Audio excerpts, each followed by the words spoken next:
ओ good morning बच्चों, कैसे हैं आप सभी। आशा करती हूँ आप सभी स्वस्थ होंगे।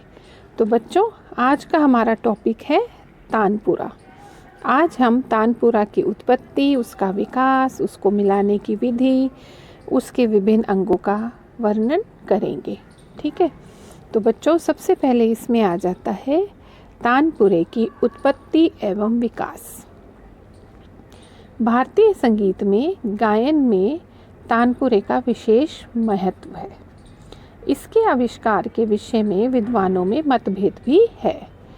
कुछ विद्वान मानते हैं कि इसका आविष्कार तंबरू नामक गंधर्व ने किया था और इसका आरंभिक नाम तंबूरा रखा गया। कुछ संगीतकार या कुछ लोग इसका आविष्कारक तंबूरे महर्षि को माना जाता है, या उनके कहते हैं कि तंबूरे महर्षि ने इसका इन्वेंशन किया था, तो इसीलिए इसका नाम तंबूरा भी कहते हैं। भारतीय शास्त्रीय संगीत में तानपुरा एक महत्वपूर्ण तत्वाद्य है। तानपुरे से कोई सरगम या गीत नहीं निकाला जाता, बल्कि गायक इसके तारों को झंकृत करके अपना स्वर कायम कर लेते हैं, और जिसका प्रयोग शास्त्रीय संगीत से लेकर हर तरह के संगीत में किया जाता है। तानपुरे की झनकार सुनते ही गायक की हृदय तंत्री भी झंकृत हो उठती है, अतः इसका उपयोग गायन अथवा वादन के साथ स्वर देने में होता है। तानपुरे की संगति से गायक को सा पा स्वर मिलता रहता है, जिससे वह बेसुरा नहीं हो पाता। इसीलिए तानपुरा संगीत का मूल आधार वाद्य माना जाता है। गायकी के लिए गायक तानपुरे को अति आवश्यक मानते हैं। ऐसा भी कहा गया है, सर्वप्रथम तंबूरे का नाम उल्लेख पंडित अहोबल जी के संगीत पारिजात नामक ग्रंथ से मिलता है। कुछ लोगों के मतानुसार इसमें तुम्बा लगा होने से इसे तंबूरा भी कहते हैं। दूसरे मत के लोग वीणा के विकसित तार को ही तानपुरा मानते हैं। इस वाद्य का स्वर बहुत मधुर होता है। ये गायन के साथ साथ वादन तथा नृत्य में भी प्रयोग होता है, जैसे मैंने अभी आपको बताया है। पहले इस वाद्य में एक तार होता था तथा इसे इकतारा कहा जाता था। धीरे धीरे इसके तारों की संख्या 4 हो गई। वैसे आजकल 6 तारों वाला तानपुरा भी देखने को मिलता है, लेकिन 4 तारों वाला तानपुरा ही अधिक प्रचलित है। साधारणतः इस वाद्य को तानपुरा के नाम से तो पुकारते ही हैं। उत्तर भारतीय संगीत में इसने महत्वपूर्ण स्थान प्राप्त कर लिया है। कारण यह है कि इसका स्वर बहुत ही मधुर, अनुकूल वातावरण की सृष्टि में सहायक होता है। अपरोक्ष रूप में तानपुरे से 7 स्वरों की उत्पत्ति होती है, जिन्हें हम सहायक नाद भी कहते हैं। तो बच्चों, ये इसकी उत्पत्ति एवं विकास हुआ। अब तानपुरे के तार और उन्हें मिलाने की विधि के बारे में हम पढ़ेंगे। तानपुरा अथवा तंबूरा में 4 तार होते हैं। प्रथम तार को मंद्र पंचम अथवा जिन रागों में पंचम स्वर नहीं होता है, मंद्र के मध्यम से मिलाते हैं। उदाहरण के लिए मालकोंस राग गाते समय इसे मध्यम से मिलाते हैं। कुछ रागों में न तो पंचम और न शुद्ध मध्यम ही प्रयुक्त होते हैं, जैसे पूरिया या मारवा, तो इसे मंद्र नी से मिलाते हैं। प्रथम तार पीतल का होता है। तानपुरे के दूसरे व तीसरे तार सदैव मध्य सप्तक के षड्ज से मिलाए जाते हैं। कहने का मतलब है कि इसका पहला तार जो है वो पीतल का बना हुआ होता है, और दूसरे व तीसरे ताल को हमेशा हम मध्य सप्तक का जो षड्ज होता है उससे मिलाते हैं, और ये दोनों तार लोहे के ही बने होते हैं। चौथा व अंतिम तार पीतल का होता है। फिर वो पीतल का आ जाता है चौथा और अंतिम तार, जिसे मध्य षड्ज से मिलाया जाता है। यह तार अन्य तारों की तुलना में मोटा होता है। स्त्रियों के तानपुरे का प्रथम तार भी लोहे का होता है, और अन्य तार पुरुषों के तानपुरे के समान होते हैं। अधिक उतार चढ़ाव के लिए तार को खूंटी से मिलाते हैं और थोड़े अंतर के लिए मन का प्रयोग करते हैं। ये भी आप आगे इनकी डिटेल पढ़ेंगे तो आपको और अच्छे से समझ आ जाएगा। अब आ जाता है तानपुरे के सभी अंगों का चित्र सहित वर्णन। आपको इस वाद्य यंत्र के विभिन्न अंगों को दर्शाया गया है। इसमें सबसे पहले आ जाता है तुम्बा। ठीक है, यह सूखे तुम्बे के बाहर के खोल से बना होता है। जैसे लौकी या कद्दू का बना हुआ बाहर गोलाकार बड़ा भाग होता है, वैसे ही ये होता है। ये नीचे से गोल और ऊपर से कुछ चपटा होता है। इसके अंदर का भाग खोखला होता है। इसके कारण ही तारों में झनकार उत्पन्न होती है और स्वर गूंजते हैं। ये तो इसका फर्स्ट पार्ट हुआ जिसको हम तुम्बा कहते हैं। सेकंड पार्ट आ जाता है तबली। तुम्बे के चपटे भाग पर जहाँ लकड़ी की फट्टी होती है उसे तबली कहते हैं। इस पर ब्रिज रखा जाता है और जिस पर ब्रिज और घुड़च जिसको कहते हैं वो सब रखा जाता है। पतली लकड़ी के ढक्कन जैसा ही होता है। नेक्स्ट आ जाता है घुड़च। घुड़च तबली के ऊपर लकड़ी अथवा हड्डी की एक चौकी होती है जिस पर तार रखे जाते हैं। यह घुड़च अथवा ब्रिज कहलाती है। और ये तबली होती है इस पर हाथी दांत की बनी हुई छोटी चौकी होती है। ठीक है, जो तानपुरे के तारों को स्थिर होने में भी मदद करती है। नेक्स्ट आ जाता है कील या लंगोट।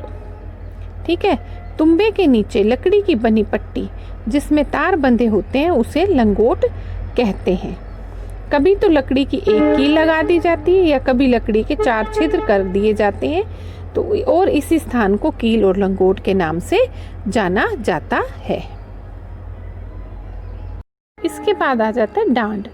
तुम्बे के बाद जो लंबा भाग तानपुरे का होता है जिसमें खूंटियाँ लगी होती हैं डांड कहलाता है। यह भाग अंदर से खोखला होता है। नेक्स्ट आ जाता है गुल्लू। डांड और तुम्बे के जोड़ का स्थान गुल्लू कहलाता है। इसे गुल भी कहा जाता है। नेक्स्ट इज अट्टी और तार गहन। खूंटियों के पास हड्डी की 2 सफ़ेद पट्टियां लगी हुई होती हैं जिस पर तार आधारित होते हैं। इन दोनों पट्टियों में से जिस पट्टी पर तार रखे जाते हैं उसे अट्टी कहते हैं और जिस पट्टी में से तार पिरोए जाते हैं वह तार गहन अथवा तारदान कहलाती है। कहने का मतलब बच्चों ये है, जो 2 पट्टियाँ हड्डी के पास हड्डी की 2 सफ़ेद पट्टियाँ लगी होती हैं, जिस एक पट्टी के साथ तार बांधते हैं, ठीक है, तो उसे अट्टी कहते हैं। और पट्टी में से उसमें से तार पिरोए जाते हैं निकाल के छेद करके, उसको तार गहन अथवा तारदान कहते हैं। इसके बाद आ जाती है खूंटियाँ। अट्टी या तार गहन के आगे लकड़ी की 4 खूंटियाँ लगी होती हैं जिनमें तानपुरे के चारों तार बंधे होते हैं, उन्हें खूंटियाँ कहते हैं। जैसे आप फॉर एग्जांपल कपड़े घर में टांगने के लिए हम कील वगैरह लगाते हैं, ठीक है, उसी तरीके से यहाँ पर जो जिनके साथ हम तार को कसकर बांध के रखते हैं, यहाँ पर उनको हम खूंटियाँ कहते हैं। और क्या कहते हैं, खूंटियों के द्वारा ही तारों को ढीला या टाइट किया जाता है। नेक्स्ट आ जाता है सिरा। अट्टी तार गहन के बाद तानपुरे का वह भाग जिसमें 4 खूंटियाँ होती हैं, मतलब निकलती हैं, लगी हुई होती हैं, उसे हम सिरा कहते हैं। फिर इसके बाद आ जाता है मनका। मनका गुड़च तथा कील के बीच तारों में मोती पड़े होते हैं जो हाथी दांत, हड्डी अथवा कांच के होते हैं। मीन्स जो गुड़च और कील अभी आपने पढ़ा है, उनके बीच में जो मोती होते हैं वो या तो हाथी के दांत के बने होते हैं, हड्डियों के बने होते हैं, या कांच के भी हो सकते हैं। इन मोतियों से तार का स्वर मिलाने में सहायता मिलती है, इसीलिए इन्हें हम मनका के नाम से पुकारते हैं। इसके बाद आ जाता है तार। तानपुरे में 4 तार होते हैं, वैसे तो 6 तारों वाला भी, 4 तारों वाला भी, लेकिन आजकल जो प्रचलन में सबसे ज़्यादा 4 तारों वाला है। ठीक है, पहला तार सप्तक का पा, अगले 2 तार मध्य सा और चौथा तार मंद्र सा से मिलाया जाता है। इस प्रकार तानपुरे के चारों तार पा सा सा सा तथा जब किसी राग में पा स्वर वर्जित हो तो मा सा सा सा का प्रयोग करते हैं। अगर किसी राग में मा स्वर तीव्र लगता है तो नी सा सा सा से मिलाएंगे। ये इस तरीके से तारों को मिलाने का वो है तरीका। ठीक है, दूसरी बात और भी हम कह सकते हैं, तानपुरे में 4 तार होते हैं। इनमें से 3 फौलादी लोहे के होते हैं तथा एक पीतल का मोटा तार होता है। किसी भी तानपुरे में पीतल के 2 तार होते हैं, एक मोटा और एक पतला। ये चारों तार कील अथवा लंगोट में बांधे जाते हैं तथा गुड़ज के ऊपर से जाकर अट्टी और तार गहन में से होकर खूंटियों में लपेटे जाते हैं। इस तरीके से तारों को बनाया जाता है। इसके बाद आ जाता है सूत या धागा। गुड़ज पर तारों के नीचे सूत लगा होता है। सूत के कारण ही तार में झनकार उत्पन्न होती है।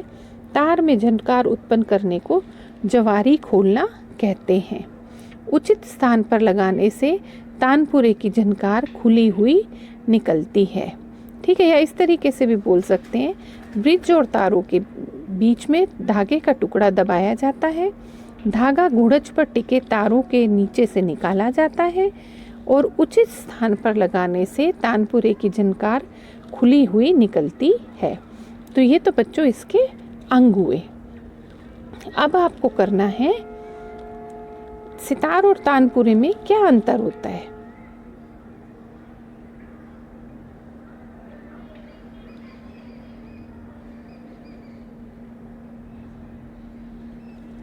ठीक है, सितार और तानपुरे में हम अंतर को देखेंगे। थोड़ा बहुत ही अंतर होता है। फर्स्ट आ जाता है, तानपुरे का प्रयोग गायन के साथ स्वर देने के लिए होता है। ठीक है, और सितार का प्रयोग स्वतंत्र वादन में होता है। मीन्स कि तानपुरे का हम प्रयोग करते हैं गायन में स्वर देने के लिए, और ये स्वतंत्र वादन किसी भी तरीके से प्रयोग में किया जाता है। तानपुरे के पर्दे नहीं होते और सितार में पर्दे का प्रयोग होता है। तानपुरे में केवल 4 तारें होती हैं और सितार में मुख्य 7 तारें होती हैं, या 11 या 12 तरब की तारें भी होती हैं। तानपुरे में 4 तारों के साथ 4 खूंटियाँ ही होती हैं, जबकि सितार में तारों के हिसाब से 18 या 19 खूंटियाँ होती हैं।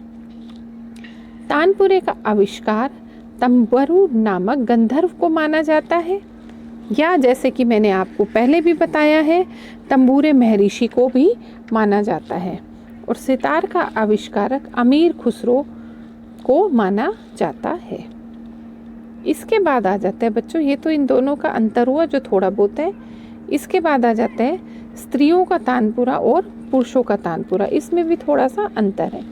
स्त्रियों के तानपुरे में क्या है, पहला जो तार होता है वो मध्य सप्तक के पा के साथ मिलाया जाता है, और पुरुषों के तानपुरे में पहला तार मंद्र सप्तक के पा से मिलाया जाता है। ठीक है, ये तार सप्तक के पा के साथ और ये मंद्र सप्तक के पा के साथ। इसमें क्या होता है, पहला तार लोहे का होता है और पुरुषों के तानपुरे में पहला तार पीतल का होता है। तो बच्चों, ये आपके तानपुरे की पूरी डिटेल आती है। आप इसको ध्यान से पढ़ना, समझना और लर्न करेंगे।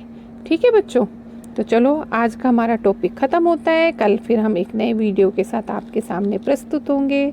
ओके बच्चों, बाय बच्चों, stay home, stay safe, have a nice day बच्चों, बाय।